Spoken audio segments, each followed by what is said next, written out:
வணக்கம் நண்பர்களே, இது உங்கள் பணத்தை மிச்சப்படுத்துவதும் ஆப்ரலாட் தமிழ் சேனல். இன்னைக்கு மே மாதம் 11ஆம் தேதி திங்கட்கிழமை. பூ மார்க்கெட்டில் மல்லிகைப்பூவோட விலை நல்லாவே குறைஞ்சிருச்சுங்க. கூடவே முல்லை, கனகாம்பரம், சாமந்தி, ரோஜா பூக்களோட விலைகளுமே இன்னைக்கு ரொம்பவுமே குறைவாக கிடைச்சிக்கிட்டு இருக்கு. இன்னைக்கு நீங்கள் வியாபாரத்துக்கோ அல்லது சாமிக்கோ, பூஜைக்கோ, அலங்காரத்துக்கோ பூக்கள் வாங்க போறீங்க அப்படின்னா உங்களுடைய செலவு பாதியாக தான் இருக்க போகுதுங்க. அந்த அளவுக்கு பூக்களோட விலைகள் ரொம்பவுமே குறைவா இன்னைக்கு கிடைச்சிக்கிட்டு இருக்கு. இன்னைக்கு பூக்களை தாராளமாக வாங்கலாம். இன்னைக்கு மல்லிகைப்பூ கிலோ 230 விற்பனை ஆகுது. முல்லைப்பூ 1 கிலோ 250 விற்பனை ஆகுது. சிவப்பு ரோஜா ஒரு கட்டு 240 விற்பனை ஆகுது. சாமந்தி பூ கிலோ 180 கிடைக்குது. சம்மங்கி பூ கிலோ 80 விற்பனை ஆகுது. அரளிப்பூ 1 கிலோ 150 விற்பனை ஆகுது. தாமரைப்பூ ஒன்று 25 விற்பனை ஆகுது.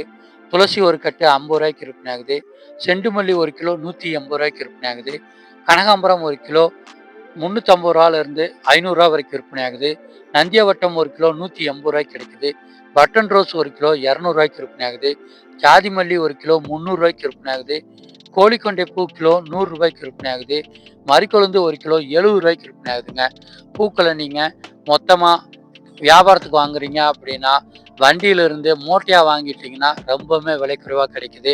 அதுக்கு குறைவாக வாங்கணும்னு நினைக்கிறவங்க மார்க்கெட்டுக்கு உள்ளே இருக்கிற மொத்த விலை கடைகளில் ஏலம் விடுறப்ப நீங்கள் எவ்வளோக்கு வேணும் அப்படின்னு பார்த்துட்டு 2 அல்லது 3 கடைகளில் விலை விசாரிங்க. எங்கே பூக்கள் பார்க்குறதுக்கு ஃப்ரெஷ்ஷாகவும் விலை குறைவாகவும் இருக்குன்னு பார்த்து அங்கே நீங்கள் எடுத்துக்கிட்டிங்கன்னா ரொம்பவுமே விலை குறைவாக வாங்க முடியுங்க. இதே மாதிரி இன்னைக்கு விலை குறைவாக கிடைச்சிக்கிட்டு இருக்கிற காய்கறிகள் மற்றும் பழங்களோட லிஸ்ட் நம்ம சேனலில் டெய்லியுமே காலையில் வீடியோவாக வெளிவருது.